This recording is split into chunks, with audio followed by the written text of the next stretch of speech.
ఇంకా మధ్యాహ్నం అయితే దొండకాయ తాలింపు, నిన్నటి తోటకూర పప్పు ఉంటే ఆఫ్టర్నూన్ నేను మా ఆయన తినేసాం. ఇంకా ఈ పూట అయితే దోసకాయ పప్పు తాలింపు వేస్తున్నా.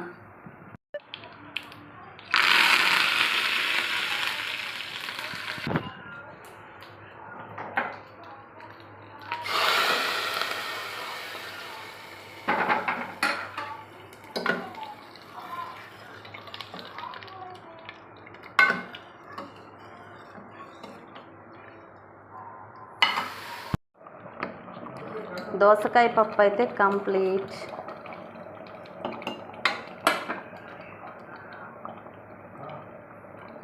ఓయ్ ఓయ్ లక్కీ, మా లక్కీ గడికి గోల ఎక్కువైపోయింది. ముద్దులాడుతుంది, లక్కీ చాలా ఎక్కువ చేస్తుంది. ఓయ్ లక్కీ, ఓయ్ చూడమంటుంటే అరే అప్ప తింటావా? అప్పాలు పెట్టేదా? ఇప్పుడైతే చూస్తావు. అంత అప్ప తిందు పదా, పద అప్ప తిందు పదా, పదా. ఏం తింటావు? మా పింకీకి అయితే హెయిర్ కొంచెం కట్ చేశానండి. బాగా పొడవుగా ఉండేవి కదా జడలు, కొంచెం కొసలు అయితే తీశాను. కొంచెం కాదు, ఎక్కువే తీశాను. వాళ్ళ డాడీ వద్దంటే వద్దు అని చెప్పారు. నేనేనండి ఇదో నస పెడుతుంది రోజు. కొంచెం కట్ చేయమని చెప్పి అది నస పెడుతుంది. పింకీ జడ విలువ ఇప్పుడే తెలియదు కదండి పిల్లలకి, ఏం చేస్తాం. సరే అని చెప్పి కట్ చేశాను. మరి వాళ్ళ డాడీ వచ్చాక ఏమంటారో ఏమో. మా ఎవరు జుట్టు కట్ చేయమనింది? నిజం చెప్పి ఇటు చూడు మాయ్, నస పెట్టావా లేదా?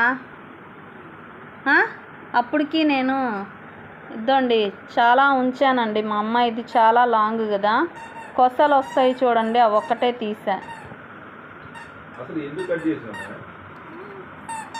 నేనైతే కాదు. అరే తేజు, నేనారా? పింకీనే కదా నచ్చబెట్టింది. కట్ చేసింది నేనే. నచ్చబెట్టింది నీ కూతురు. తప్పు నీ కూతురుదే.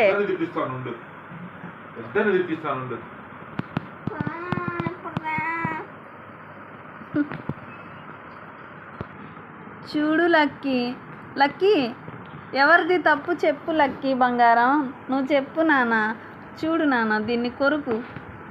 ఇదే కదా కట్ చేయమనింది, పింకీనే కదా. మరి మీ డిన్నర్లోకి మీరేం కర్రీస్ చేసుకున్నారో నాకైతే కామెంట్లో చెప్పండి అబ్బా. వీడియో నచ్చితే చిన్న లైక్ చేయండి, డిన్నర్ చేయండి, హెల్తీగా ఉండండి. ఓకే అండి, అందరికీ గుడ్ నైట్ అండి.